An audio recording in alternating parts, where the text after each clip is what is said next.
사도신경으로 신앙 고백하심으로 새벽 기도회를 시작하도록 하겠습니다. 나는 전능하신 아버지 하나님 천지의 창조주를 믿습니다. 나는 그의 유일하신 아들 우리 주 예수 그리스도를 믿습니다. 그는 성령으로 잉태되어 동정녀 마리아에게서 나시고 본디오 빌라도에게 고난을 받아 십자가에 못 박혀 죽으시고 장사된 지 사흘 만에 죽은 자 가운데서 다시 살아나셨으며 하늘에 오르시어 전능하신 아버지 하나님 우편에 앉아 계시다가 거기로부터 살아있는 자와 죽은 자를 심판하러 오십니다.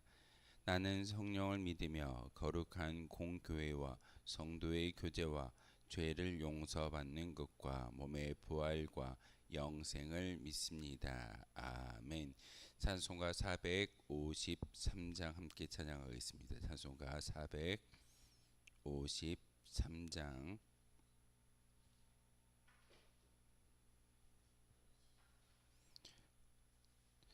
찬송가 453장입니다.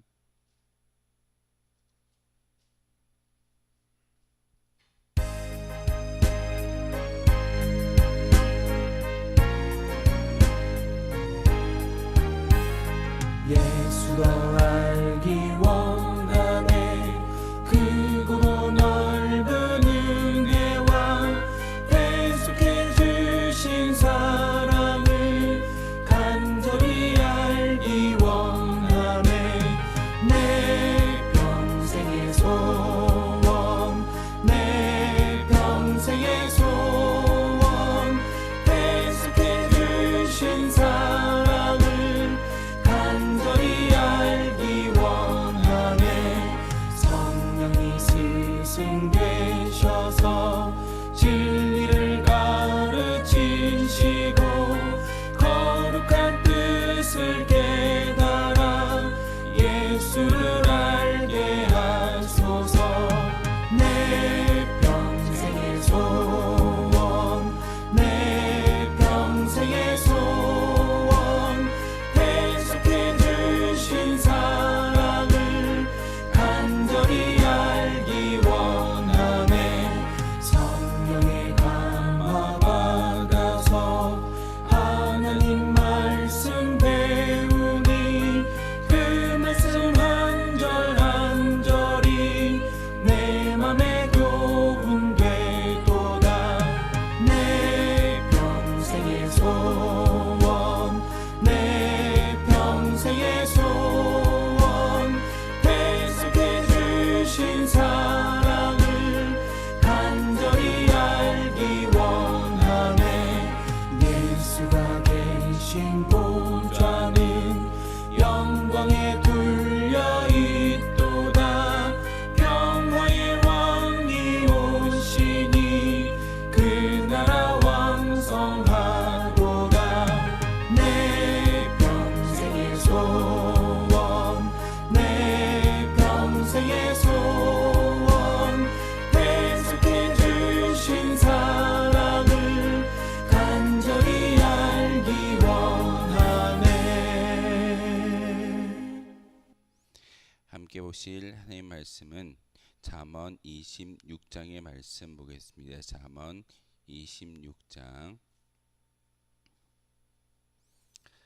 26장 1절에서 마지막 28절까지 말씀을 한 절씩 교독으로 하는 말씀 받들어 읽겠습니다. 미련한 자에게는 영예가 적당하지 아니하니 마치 여름에 눈 오는 것과 추수 때에 비 오는 것 같으니라.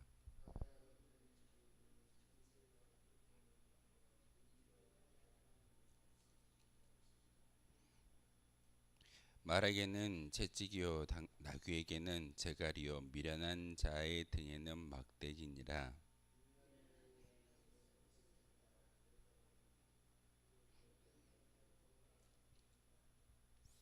미련한 자에게는 그의 어리석음을 따라 대답하라. 두렵건대 그가 스스로 지혜롭게 여길까 하노라.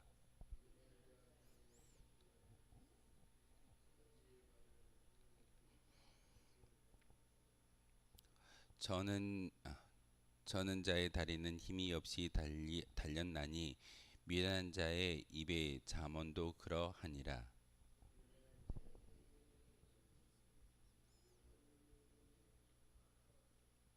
미련한 자의 입의 잠언은 술 취한 자가 손에 든 가시나무 같으니라.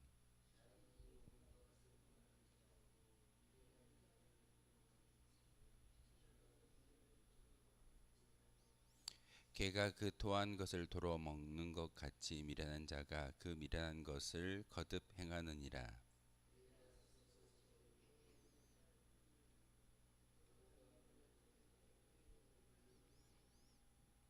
게으른 자는 길에 사자가 있다, 거리에 사자가 있다 하느니라.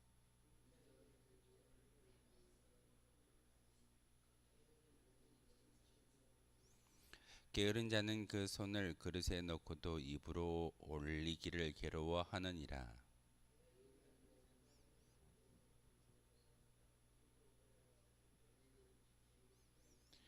길로 지나가다가 자기의 상관없는 다툼을 간섭하는 자는 개의 귀를 잡은 자와 같으니라.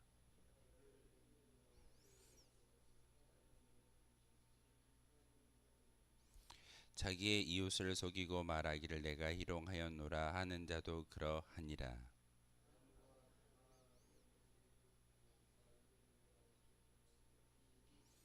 숯불 위에 숯을 더하는 것과 타는 불에 나무를 더하는 것 같이 다툼을 좋아하는 자는 시비를 일으키느니라.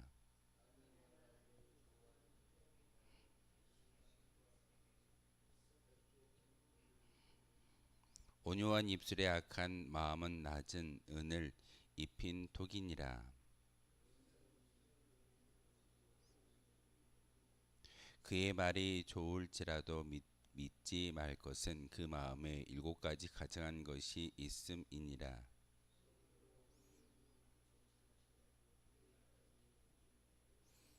함정을 파는 자는 그것에 빠질 것이요 돌을 굴리는 자는 도리어 그것에 치이리라.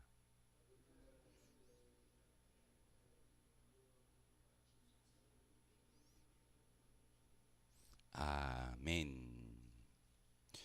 잠언 26장의 말씀 가운데 세 가지의 부류의 사람을 이야기하고 있습니다. 미련한 자와 게으른 자, 그리고 다른 생각을 품은 자에 대한 이야기를 잠언 26장을 통해서 우리에게 가르쳐주고 있습니다. 사람들이 빠지기 쉬운 일에 대해서 교훈과 경고를 하고 있는 장이 바로 잠언 26장의 이야기입니다. 너무나도 쉬운 일이고 너무나도 일상적인 이야기이기 때문에 우리는 종종 이것을 간과하거나 이 교훈에 대해서 그냥 무심결에 지나치는 것이 우리의 모습일 때가 참 많이 있습니다. 하지만 하나님은 오늘 잠언 26장의 말씀을 통해서 이렇게 쉽게 지나쳐 버리는 그 모든 것 가운데 다시금 지혜의 말씀을 주심으로 자신을 위하여 마음에 마땅히 해야 할 일들이 무엇인가를 분명하게 깨닫게 하기 위해서 그것을 소홀히 함으로써 화가 임하게 되는 그런 세 가지 부류의 사람을 통해서 이야기를 우리에게 보여줌으로써 다시금 하나님의 지혜가 어디에 있는지를 말씀을 통해서 깨닫게 하시는 것이 오늘 잠언 26장의 이야기입니다.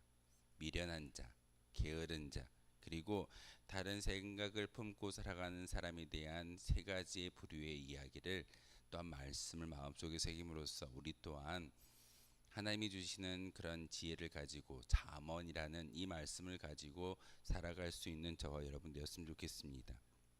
이는 사람의 일반적인 삶의 방법을 지적하는 것이 바로 오늘 본문의 이야기이지만 오늘 본문의 말씀이지만 가장 중요한 것은 자신을 되돌아봐야 한다라는 그런 의미입니다. 남을 보는 것이 아니라 악인과 의인의 길을 비교하는 것이 아니라 나를 먼저 되돌아보는 그런 마음이 하나님이 주시는 지혜의 삶 그리고 잠언의 삶대로 우리가 살아갈 수 있는 것은 바로 나 자신을 먼저 되돌아보는 것입니다. 마땅히 해야 할 일과 해서는 안 된 일을 분별하는 것이 지혜의 시작인 것을 우리는 오늘 본문을 통해서 분명하게 말씀을 듣고 있습니다. 미련한 자의 특징을 이야기하고 있는데 1절의 말씀에 보면은 미련한 자에게는 영예가 적당하지 아니하며 마치 여름에는 눈 오는 것과 추수 때에 비가 오는 것과 같다라고 말하고 있습니다. 여름에 눈이 올 수 있을까요? 추수 때 비가 온다라는 것은 정말 허무한 일일 겁니다. 이것은 바로 모순된 일을 이야기하는 그런 의미입니다. 미련한 자에게는 이와 같이 모순된 일이 일어나는 것처럼 그의 모든 삶이 모순되어져 있고 결국은 그의 결말은 끝은 좋지 않다라는 것이 오늘 본문의 이야기입니다. 말씀입니다. 그래서 오늘 미련한 자의 이야기를 바로 1절부터 바로 그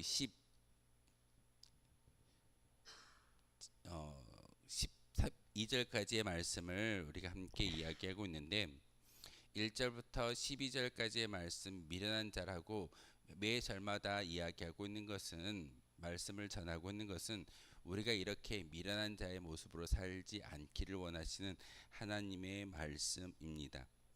특별히 미련한 자의 등에는 막대기가 필요하다라고 오늘 잠언을 통해서 이야기하고 있습니다. 미련한 자에게는 자신을 돌아보게 하는 것이 가장 필요한 일인데 미련한 자에게 영예가 주어지거나 좋은 것이 주어지는 것은 적절치 못하다라고 말씀을 전하고 있습니다. 사실 하나님께서 아무리 많은 은혜와 복을 준다 할지라도 미련한 자는 그것을 지키지 못하는 것이 그들의 모습입니다. 그러기에 다시 한번 미련한 자들에게는 미련함을 제어할 수 있는 막대기가 필요하다라고 말씀을 통해서 우리에게 전하여 주고 있습니다. 막대기가 무엇일까요? 단지 회초리와 같은 그런 역할을 하는 것이 아니라 고난과 환란이 우리 가운데 임하여졌을 때 그 모습을 통하여서 다시금 미련한 자의 모습이 아니라 의인의 모습으로 바꾸어지기를 원하시는 하나님의 뜻이 있음을 분명하게 말하고 있습니다. 그러기에 종종 우리에게 환란과 시련이 다가온다 할지라도 우리는 그것을 감사하고 기뻐할 수 있는 것은 우리의 그런 모든 것들을 바꿔줄 수 있는 하나님의 기회다라는 사실입니다. 하나님께서 그런 기회를 주시지 않는다고 한다면 우리는 결국은 저 천국을 소망하거나 꿈꿀 수 없는 그런 어떤 지혜롭지 못한 어리석은 자의 모습처럼 살아갈 수밖에 없을 겁니다. 어리석은 자의 특징이 뭐라고 말씀을 드리던가요? 시편 14편을 통해서 어리석은 자는 하나님이 없다라고 이야기하는 그런 결말을 가지고 있습니다. 미련한 자와 어리석은 자는 하나님을 인정하지 않고 하나님을 바라보지 않습니다. 하지만 하나님은 미련한 자에게 막대기가 필요하다라고 말하는 것은 그에게 기회를 주시고 또한 회심할 수 있는 은혜를 주신다라는 것이 오늘 본문의 말씀이며 그 은혜가 바로 막대기로 고난과 환란으로 우리에게 다가온다라는 그 의미입니다. 미련한 자의 어리석음은 미련한 자들은 자신의 미련함과 어리석음에서 벗어나야 하는데도 불구하고 계속해서 미련함에 머물고 있는 것이 그들의 특징입니다. 잠언 26장을 통해서 계속해서 미련한 자와 게으른 자 그리고 다른 생각을 품고 있는 사람에 대한 이야기를 하고 있는 것은 우리의 일상에서 이와 같이 살아간 사람들이 많다라는 뜻이기도 합니다. 그러게 우리는 다시 한번 미련한 자의 특징을 우리의 삶을 통해서 다시 한번 되돌아봐야 하는 것이고 우리가 그렇게 살고 있다면 다시금 하나님의 은혜 가운데 우리의 질고와 고난과 환란이 바로 우리에게 주어지는 하나님의 기회다라는 사실을 다시 한번 기억할 수 있어야 합니다. 오늘 13절에서 16절의 말씀을 통해서는 게으른 자에 대한 이야기를 하고 있습니다. 13절에 보면 게으른 자는 길에 사자가 있다 거리에 사자가 있다 하느니라 라고 13절의 말씀을 통해서 게으른 자의 모습을 이야기하고 있습니다. 게으른 자의 특징은 변명하는 자입니다. 게으른 자는 어떤 어려움이 당하고 환난 가운데 그들이 처해 있는 모든 환경이 바로 변명의 요지입니다. 그래서 게으른 자의 특징은 바로 변명하는 사람이다 라고 말해도 틀리지가 않을 겁니다. 그러기에 게으른 자의 모습은 잠을 즐겨하고 쉽게 포기하는 것이 그들의 모습입니다. 게으른 자는 어찌 보면 주님의 성전에 올라와 기도하는 것 또한 삶의 자리에서 많은 것들을 감당해야 함에도 불구하고 결국은 게으른 자의 그런 특징에 잠을 즐겨하고 쉽게 포기함을 통하여서 그들에게 다가오는 그런 결과는 바로 최선을 다하지 못하고 굶주림이 찾아오는 것이 그들의 모습이기도 합니다. 오늘 본문을 통해서 13절에서 16절의 말씀 게으른 자의 이야기를 우리에게 들려주시는 것은 우리가 그 게으름에 빠지지 않기 원하시는 하나님의 명령이고 공고의 말씀입니다. 우리가 이렇게 주님의 성전의 새벽 제단에 특별히 기쁜 잠에 깨워주시고 우리를 불러주시는 분이 나의 의지가 아니라 하나님께서 우리와 함께 하시기에 여러분이 이 자리에 올라와 함께 예배를 드리고 있을 줄 압니다.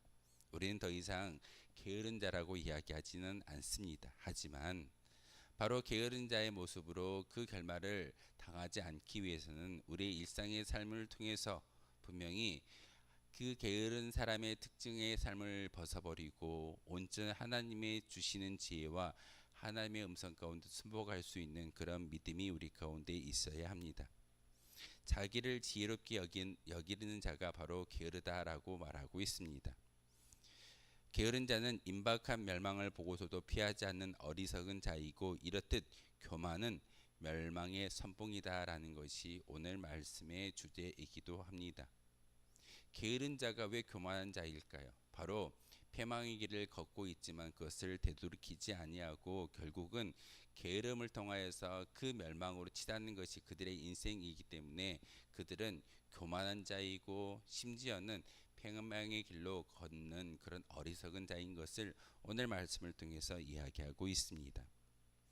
17절에서 마지막 28절의 말씀을 통해서는 다른 생각을 품고 살아간 사람에 대한 이야기를 다양하게 조명하고 우리에게 가르쳐주고 있습니다. 다른 생각을 품고 있는 사람은 바로 화를 당한다라는 것이 하나님의 말씀입니다.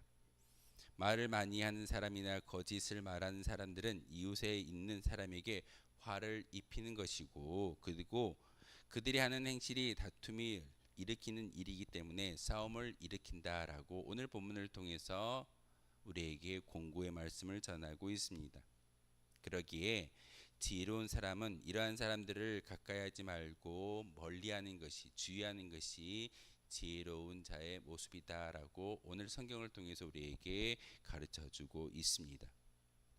다른 생각을 품고 있는 자들이 원하는 것은 시비와 다툼이므로 절제하는 마음으로 이들의 미혹에 넘어가지 말아야 하는 것이 우리의 모습입니다. 우리가 생활하는 이 예배당 안에서도 참 많은 미혹과 다툼과 시기와 질투가 있습니다. 그 모든 것들을 뛰어넘을 수 있는 은혜는 그들과 가까이 하지 아니하고 오히려 말씀 가운데 든든히 세워져 가는 것이 우리의 모습이어야 하는 것이고 바로 하나님의 생각을 품고 사는 거룩한 주의 백성인 것을 우리는 다시 한번 많은 사람들에게 보여주어야 합니다. 예배당에서 예배를 드리는데 복음을 생각하지 아니하고 다른 것을 생각한다면 그것은 바로 오늘 본문에 나와 있는 것처럼 다툼을 일으키고 분쟁을 일으키고 싸움을 일으키는 그런 주역의 모습으로 살아가게 될 수밖에 없다는 사실입니다.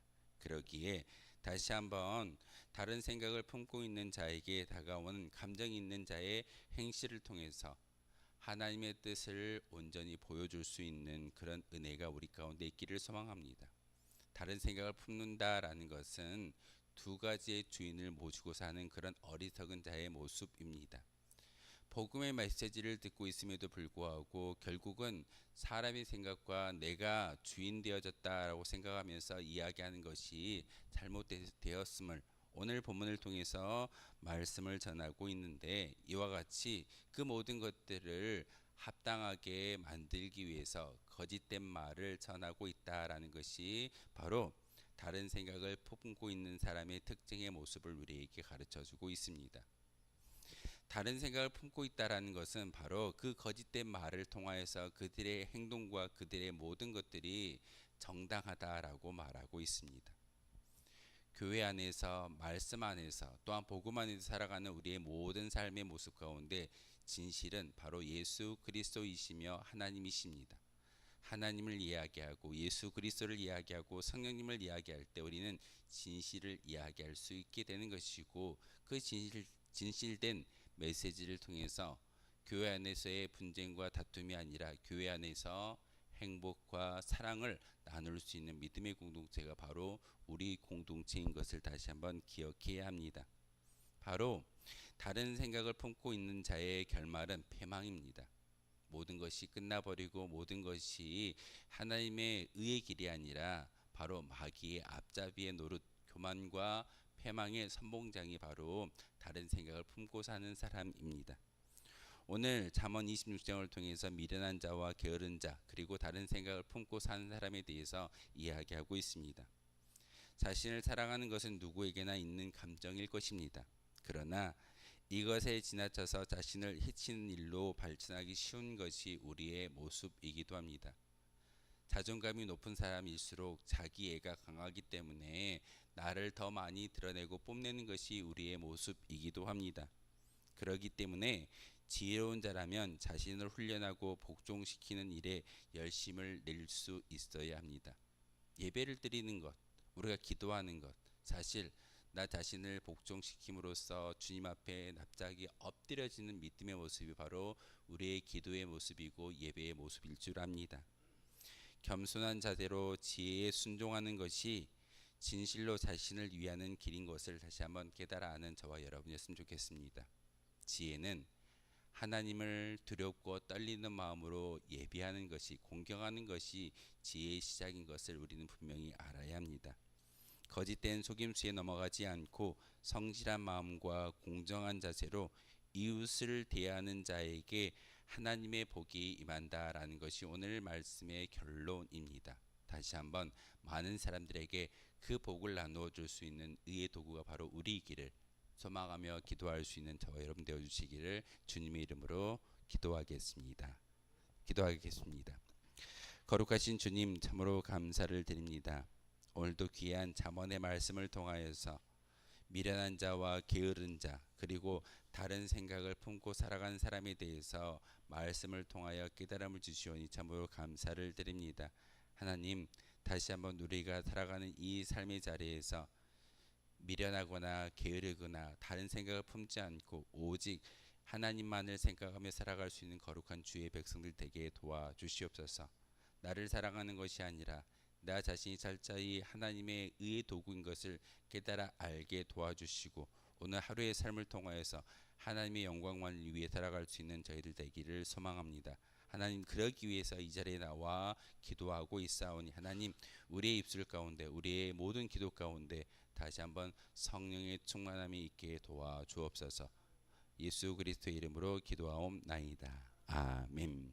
하늘에 계신 우리 아버지, 아버지의 이름을 거룩하게 하시며 아버지의 나라가 오게 하시며 아버지의 뜻이 하늘에서와 같이 땅에서도 이루어지게 하소서.